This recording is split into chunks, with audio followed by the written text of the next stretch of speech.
Shalom, shalom, shalom. Vous salue dans le nom de Jésus-Christ.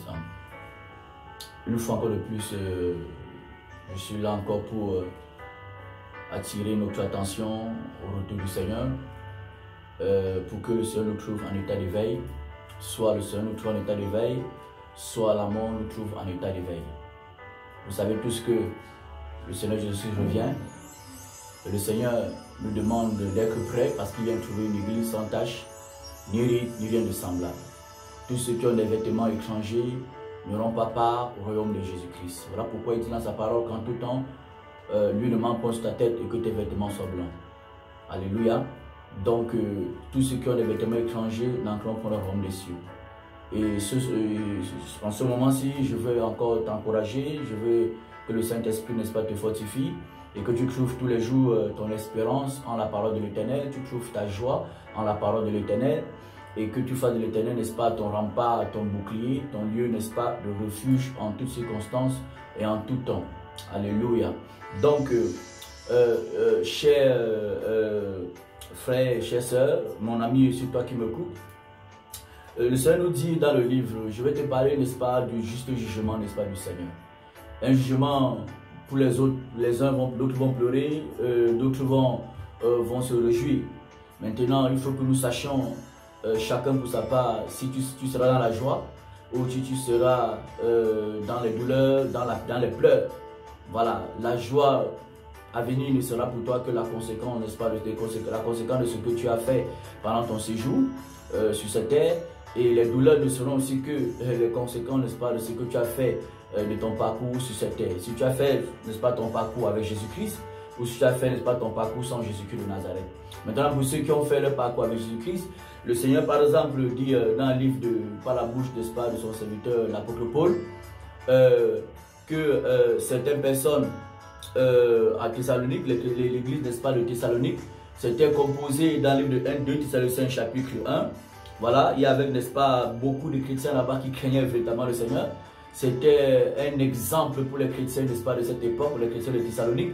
Ce n'étaient pas les chrétiens qui clochent à gauche et à droite, comme aujourd'hui on voit dans la plupart, n'est-ce pas, de nos milieux chrétiens, dans nos quartiers, dans nos villes, dans nos pays.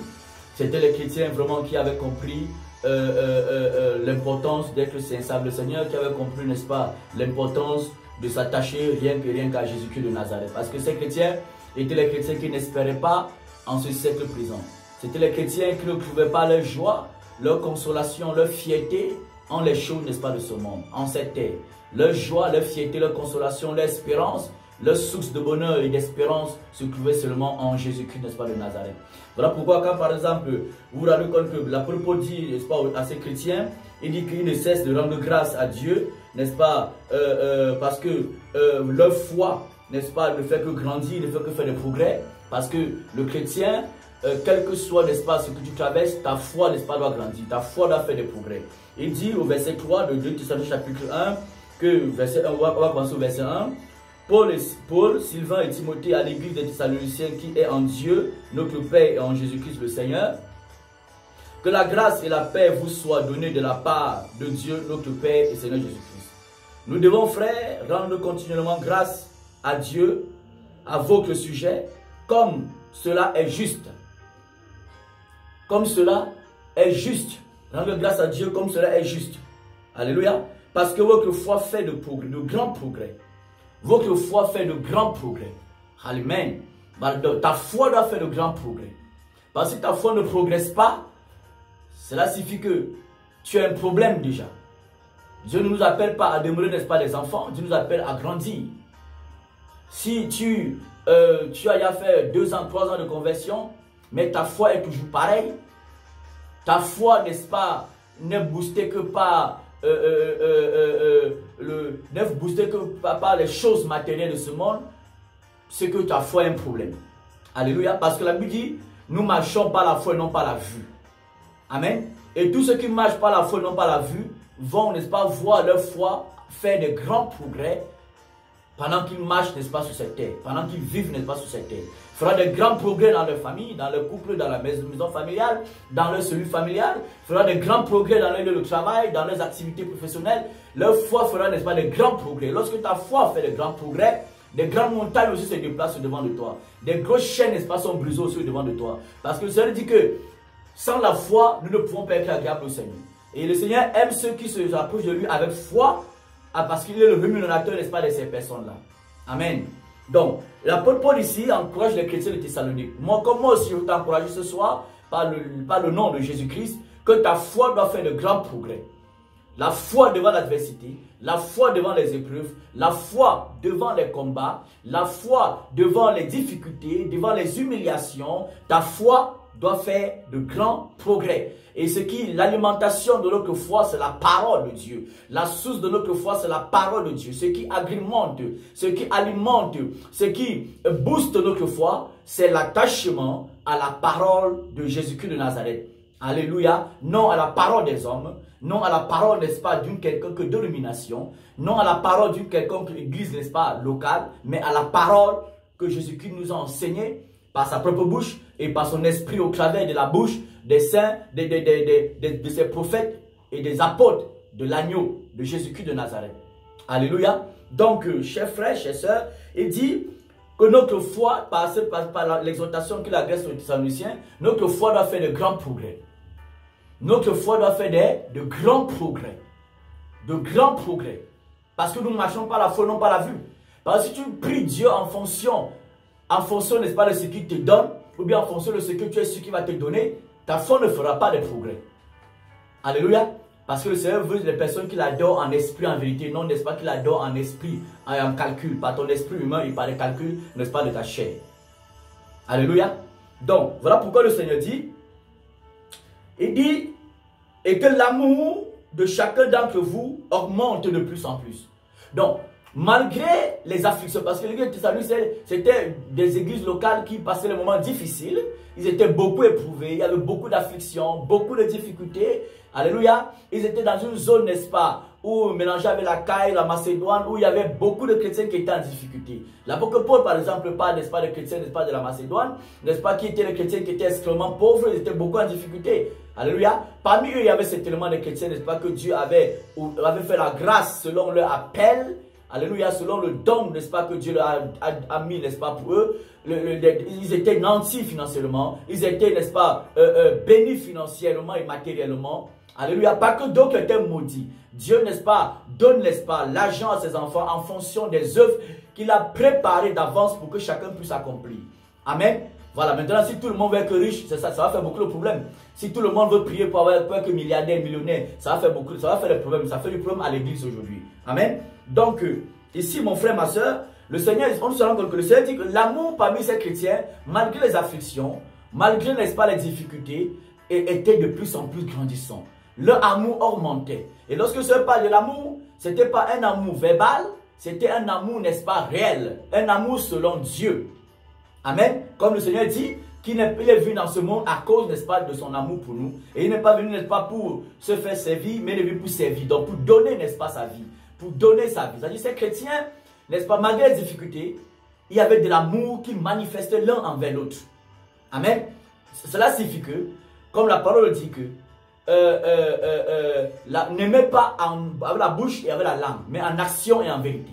Et ces chrétiens, n'est-ce pas, participaient aux souffrances des autres, à l'alimentation, le logement, tout ce que Dieu mettait à leur disposition, ils faisaient bénéficier, n'est-ce pas, le corps de Christ de ce que Dieu, n'est-ce pas, leur donnait. Et à cause de cela, l'apôtre Paul leur dit ceci. C'est une preuve.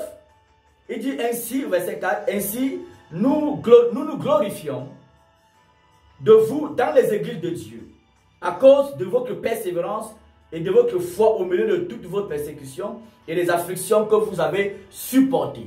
Donc l'apôtre Paul, lorsqu'il marchait d'église locale en église locale, il faisait les éloges des chrétiens des Thessaloniques. Il faisait les éloges, il complimentait des Thessaloniciens, il rendait témoignage, n'est-ce pas, d'eux. Pas parce qu'il ne parlait pas d'eux parce qu'ils avaient beaucoup de voitures, parce qu'ils avaient beaucoup de maisons, parce qu'ils avaient un très grand poste administratif, pas parce qu'ils donnaient beaucoup de l'argent, mais parce que leur foi grandissait de plus en plus malgré les fausses doctrines, malgré les séductions, malgré les faux chrétiens, l'augmentation des faux chrétiens, l'augmentation des faux pasteurs, des faux prophètes, des faux évangéliques, malgré l'augmentation, n'est-ce pas, des difficultés de ce monde, les chrétiens de Thessalonique, leur foi augmentait de plus en plus. C'est-à-dire, ils ne cherchaient pas, ils n'acceptaient pas des doctrines venant, n'est-ce pas, des révélations des hommes qui tombent le sang de l'évangile pour accomplir, n'est-ce pas, leurs désirs, leurs passions charnelles, leurs désirs, leurs besoins physiques. Mais ils s'attendaient à Dieu tous les jours en s'attachant à la parole véritable qui est la sainte doctrine, l'évangile de Jésus-Christ de Nazareth. Alléluia. L'apôtre Paul faisait les éloges. L'apôtre Paul ne marchait pas, ne disait pas que non, ces chrétiens-là, ils s'aiment beaucoup, ces chrétiens-là donnent beaucoup les dîmes, ces chrétiens-là donnent beaucoup de l'argent, non, ces chrétiens-là n'est pas mon moment de donner les costumes, non. L'apôtre Paul complimentait, n'est-ce pas, rendait témoignage de ces chrétiens parce que les chrétiens qui marchaient dans la vérité, qui marchaient dans l'amour. Alléluia. C'était les chrétiens qui marchaient dans la sainteté. Et ce sont ces chrétiens que Jésus-Christ n'est pas viendra chercher. Alléluia. Viendra chercher. Pas les chrétiens qui, à cause des afflictions, qui à cause des problèmes, changent, n'est-ce pas, l'évangile de Dieu en autre chose. Pas les chrétiens qui, à cause des difficultés, à cause même des maladies, à cause, n'est-ce pas, du célibat, à cause du chômage, sont prêts à accepter n'importe quel évangile qui viendra en quelque sorte les faire miroiter la solution à leurs problèmes temporaires. Amen. Donc, l'apôtre Paul ici dit encore au verset 5 que c'est une preuve, il dit, c'est une preuve du juste jugement de Dieu. Il parle du jugement. C'est-à-dire, nous les chrétiens, nous serons jugés. Alléluia. Mais dans quel sens? Il dit, c'est une preuve du juste jugement de Dieu. Pour que vous soyez jugés dignes du royaume de Dieu pour lequel vous souffrez. Alléluia. Pour que nous soyons jugés dignes du royaume des cieux. Amen. Parce que ce n'est pas tout le monde qui est dans le royaume des cieux. Ce n'est pas parce que nous remplissons nos assemblées locales que nous allons tous aller dans le royaume des cieux. Pas du tout. Ce n'est pas parce que nous portons les grosses Bibles tous les jours. Ce n'est pas parce que tous les dimanches, vous portez les gros costumes, on porte les gros costumes, vous roulez les grosses voitures que nous allons aller au ciel. Non, ce n'est pas à cause de cela. Alléluia. C'est parce que nous aurons gardé la foi de manière croissante. Dans, n'est-ce pas, l'amour pour la vérité, l'amour, n'est-ce pas, pour les âmes, l'amour pour les choses de Dieu. Amen. C'est parce que nous aurons gardé notre vêtement sans tache ni rien de semblable. Vous voyez, n'est-ce pas, le nom du site du YouTube, c'est Appel de minuit. Parce que la nuit est avancée, le jour approche. Amen. La nuit est avancée, le jour approche. Donc c'est le moment, n'est-ce pas, de laver, n'est-ce pas, ton vêtement. C'est le moment, n'est-ce pas, de laisser Dieu purifier ton vêtement. Afin que tu ne sois pas un étranger au devant de lui. Parce qu'il dit que tout vêtement étranger sera jeté dehors. Et toute personne qui porte un vêtement étranger sera jeté dehors. Toute personne qui porte un vêtement, n'est-ce pas, qui n'est pas le vêtement que c'est Dieu qui lui a donné. Je ne parle pas des vêtements physiques, bien sûr. Amen. Mais toutefois, si tu portes des vêtements, si tu es un chrétien, tu t'habilles extrêmement mal, ou tu t'habilles un peu mal, sache que tu auras des taches sur tes vêtements. Tu n'es pas en train de marcher avec des vêtements blancs. Amen. Voilà. Donc, mon ami, si tu passes le moment difficile, mon ami, tiens ferme dans la foi. Tu passes le moment difficile dans ton foyer, dans ton couple, dans ta cellule familiale, dans l'église, dans ta communauté chrétienne, dans ton lieu de service, sache que ton Dieu est vivant et il est fidèle. Il honore ceux qui l'honorent. Et en attendant qu'il ne t'honore, ne cherche pas les raccourcis en acceptant, n'est-ce pas, des fausses doctrines. En te laissant séduire par les esprits séducteurs et par les doctrines, n'est-ce pas, de démons. Parce que souvent lorsqu'on parle à des chrétiens que nous vivons des temps de la fin, des temps qui de plus en plus qui vont devenir difficiles et qu'il y aura, selon les prophéties bibliques, des esprits séducteurs qui vont davantage communiquer des doctrines des démons dans les milieux chrétiens. Les gens pensent que ces esprits séducteurs vivent en Chine, ou bien vivent peut-être, c'est pas, dans le continent, ou bien ces doctrines, n'est-ce pas, de démons sont déjà passées. Pour eux, ça ne les concerne pas trop. Non, ça concerne tout le monde. Amen. Ça concerne tous les chrétiens. Ça concerne tous les prédicateurs. Et si ça ne te concerne pas, sache que tu es séduit. Alléluia.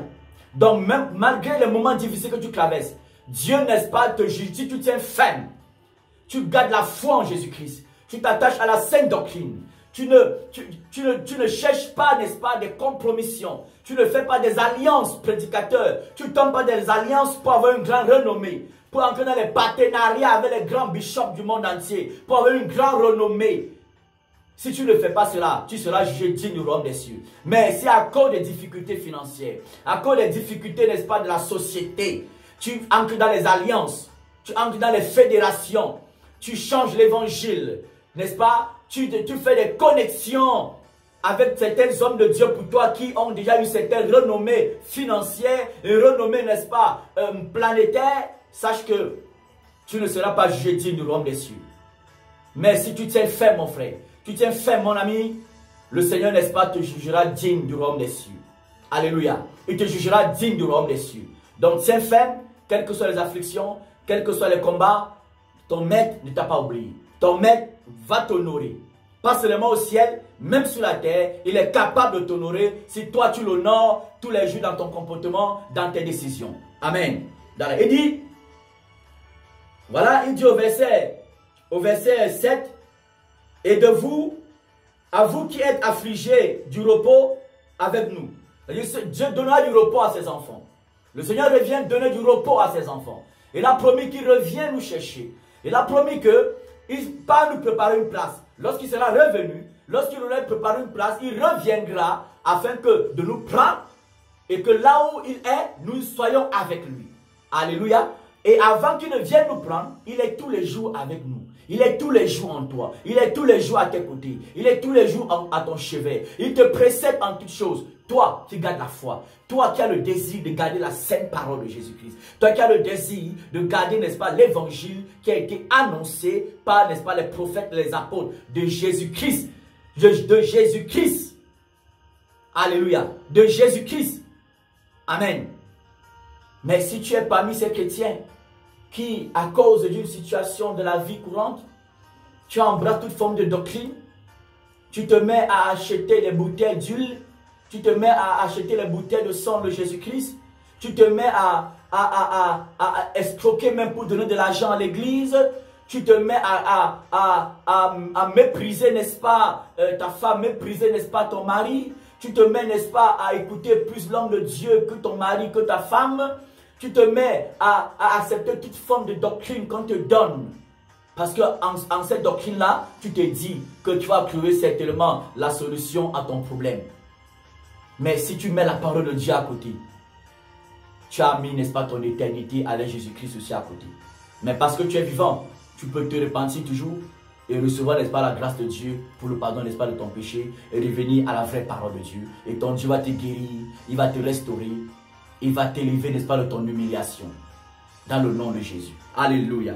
Bien-aimé, il dit, parce que quand le Seigneur parle, il veut nous sauver, nous qui sommes déjà, n'est-ce pas, ses enfants. Et il veut aussi sauver ceux-là qui pensent être ses enfants et pourtant ils ne sont pas ses enfants. Il veut aussi sauver ceux-là qui reconnaissent même qu'ils ne sont pas les enfants, ses enfants. Donc je veux m'adresser aussi à toi, certainement, mon ami, qui te dit que chrétien, mais tu sais que tu vis dans la fornication, tu vas dans les milieux chrétiens, dis chrétien juste peut-être parce que tu veux remplir, n'est-ce pas, les bancs, tu veux avoir une carte de membre, tu veux certainement avoir une certaine consolation, une certaine consolation de ta conscience. Mais réellement, tu n'as pas pris la décision de renoncer à ta vie et de te charger de ta croix et suivre Jésus-Christ de Nazareth. Je m'adresse aussi à toi, parce que le Seigneur parle de toi ici, lorsqu'il parle aux Thessaloniciens. Parce que beaucoup aujourd'hui, tu vas voir des chrétiens qui souffrent, par exemple, des chrétiens, par exemple, qui, à cause de la vérité, ils ont perdu quelque chose, tu te moques d'eux. Tu comprends? Tu te moques d'eux. Mais mon ami, tu te moques d'eux parce que tu es animé, n'est-ce pas, de Satan. Parce que tu es animé, n'est-ce pas, de l'esprit du mal. Et Dieu est capable de te délivrer, n'est-ce pas, de cet esprit du mal, afin que tu réalises ce pourquoi quelqu'un peut souffrir pour la vérité, ce pourquoi quelqu'un peut souffrir pour l'amour de Dieu, ce pourquoi quelqu'un peut souffrir pour le choix de tourner le dos à ce monde, de tourner le dos aux séductions de ce monde et de ne se focaliser qu'aux choses célestes de Jésus-Christ de Nazareth. Alléluia. Donc, et je m'adresse aussi à toi, mon ami. Toi, certainement, tu es prédicateur de l'évangile. Parce que c'est que beaucoup se moquent, n'est-ce pas, de certains prédicateurs, se moquent même de certains chrétiens, parce que ces chrétiens ne sont pas nantis financièrement, ces chrétiens ne vivent pas, entre guillemets, dans ce qu'ils aiment appeler communément la gloire matérielle, la gloire financière. Ils se moquent d'eux. Mais sache que si tu te moques, n'est-ce pas, d'un enfant de Dieu, tu te moques même d'un païen, sache que, n'est-ce pas, tu es animé de l'esprit de l'erreur. Tu es animé, n'est-ce pas, de l'esprit du mal. Et il est possible que tu sois délivré, même si tu es un grand bishop. Alléluia. Donc, le Seigneur dit aussi au verset au verset 7, 8, je vais le lire. Et de vous donner à vous qui êtes affligés du repos avec nous, lorsque le Seigneur Jésus apparaîtra du ciel avec les anges de sa puissance. Amen. Le Seigneur apparaîtra avec les anges de sa puissance. Il viendra nous chercher. Il viendra te consoler. Et en attendant qu'il vienne te consoler, tu dois laisser tous les jours ta foi se manifester et grandir. Et plus ta foi grandira, ton Dieu sera toujours avec toi. Et lorsque ton Dieu est toujours avec toi, tu le verras toujours agir dans tout ce que tu feras, dans tous les combats que tu traverseras, dans les adversités, n'est-ce pas, auxquelles tu seras confronté. Ton Dieu sera toujours avec toi, mon frère. Il sera toujours avec toi, ma soeur. Il sera toujours avec toi, homme de Dieu. Il sera toujours avec toi, pasteur, si tu gardes ton cœur attaché à l'évangile pur et non aux révélations terrestres, aux révélations ventrales, aux révélations mondaines que beaucoup aujourd'hui, un prédicateur ont et prennent cela et attachent cela à des versets bibliques pour davantage vous amener, n'est-ce pas, l'église de Dieu à la servitude. Il dit, le Seigneur viendra, n'est-ce pas, dans la puissance, au milieu d'une flamme de feu, pour punir ceux qui ne connaissent pas Dieu et ceux qui n'obéissent pas à l'évangile de notre Seigneur Jésus-Christ. Et ils auront pour châtiment une ruine éternelle, loin de la face du Seigneur et de la gloire de sa force. Donc le Seigneur nous fait comprendre ici que il reviendra dans sa puissance, au milieu d'une flamme de feu, pour punir ceux-là qui ne connaissent pas Dieu, ceux-là qui ne connaissent pas Jésus-Christ, ceux-là qui n'obéissent pas à l'évangile de Jésus-Christ. Donc mon ami, je t'invite, toi qui es chrétien, à partager, n'est-ce pas, cette vidéo. Ça ne te coûtera pas grand-chose. Je te prie de partager cela. Toi maintenant qui n'es pas chrétien, avant de partager cela ou cette vidéo, je te prie d'y accorder une importance particulière pour le salut de ton âme, pour le pardon de tes péchés, le salut de ton âme et la présence de Dieu, n'est-ce pas, dans ta vie, pour t'honorer en tant que son enfant. Alléluia. Il dit, le Seigneur apparaîtra dans une flamme de feu, avec puissance, pas pour donner le lait, ou bien pour donner le chocolat, ou bien pour donner de l'argent, n'est-ce pas, aux personnes, n'est-ce pas, qui ne l'ont pas accepté, mais pour les punir.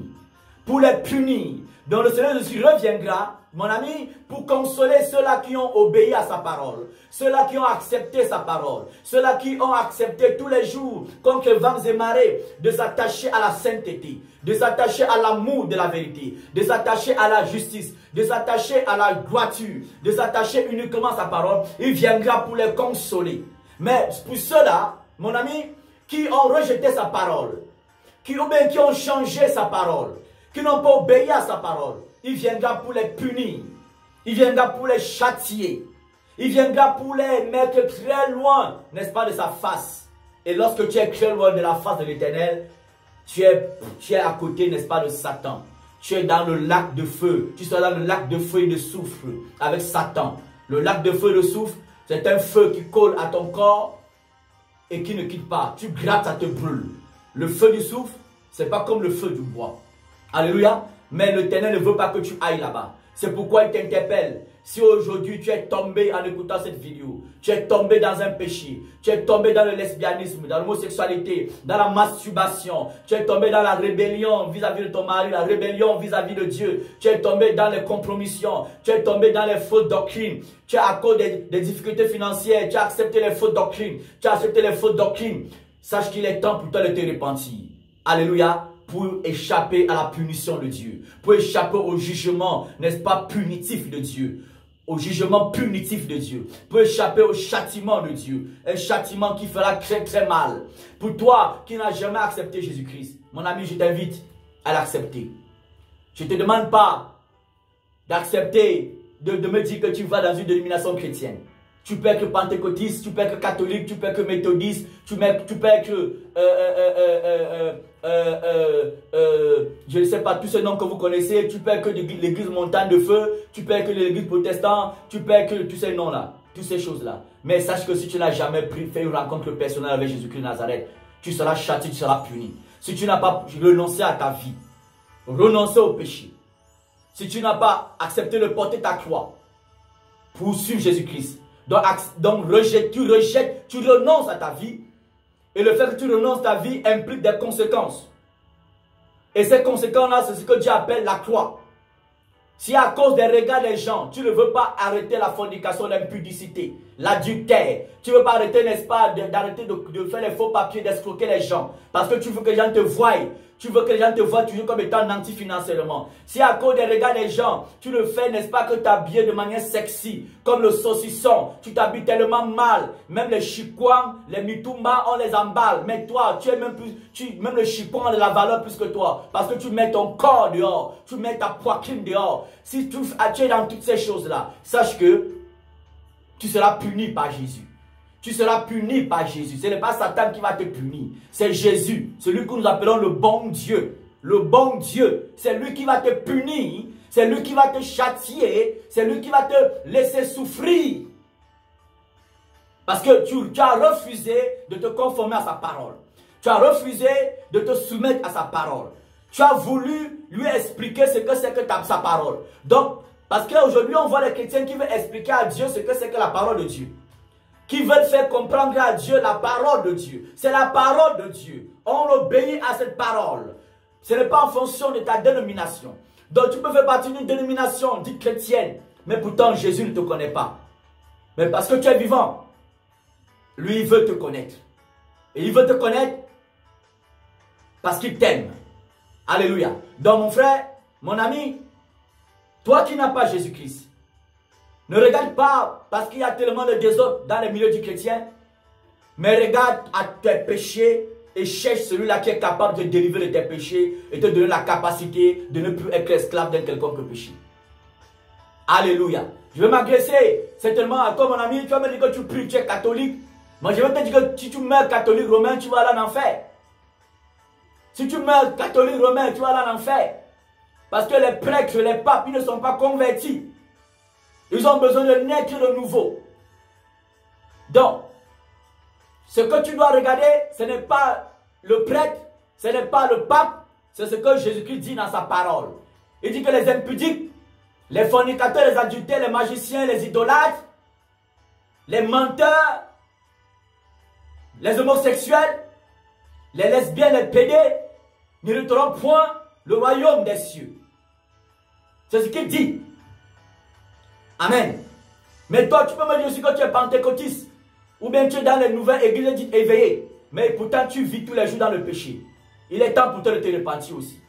Ce n'est pas parce que tu donnes ton argent dans une église, ou parce que tu payes ta dîme, même comme ce n'est plus d'actualité, que tu penses que l'argent que tu donnes va fermer les yeux de Dieu devant tes péchés, comme ça ferme certainement les yeux de certains prédicateurs devant, n'est-ce pas, vos sales habitudes, vos sales comportements, vos péchés. Non, ton argent ne peut pas fermer les yeux de Dieu. Ton argent ne peut pas fermer la bouche de Dieu. En aucun cas. C'est pourquoi, mon frère, Dieu t'interpelle au travers de cette vidéo à te repentir. Parce qu'il revient avec son jugement. Soit un jugement pour te faire rire, soit un jugement punitif où tu vas souffrir. Donc, si tu n'as pas encore accepté Jésus-Christ, mon frère, mon ami, il est temps, n'est-ce pas, de le faire. Si tu te laisses entraîner dans toute forme, n'est-ce pas, de péché, il est possible, n'est-ce pas, que tu sois pardonné et en être délivré. Si tu es tombé dans toute forme de doctrine, il est temps de te repentir. Si tu as abandonné l'évangile de la croix, prédicateur, il est temps de revenir. L'évangile de la croix, c'est l'évangile du ciel et non l'évangile de la terre. C'est pourquoi, mon frère, ma soeur, toi qui es né de nouveau, fortifie-toi et prends courage. Bats-toi pour honorer ton Dieu et parce qu'il est fidèle, il va t'honorer en retour. Et pour toi qui vis dans le péché, sors du péché. Sors du péché.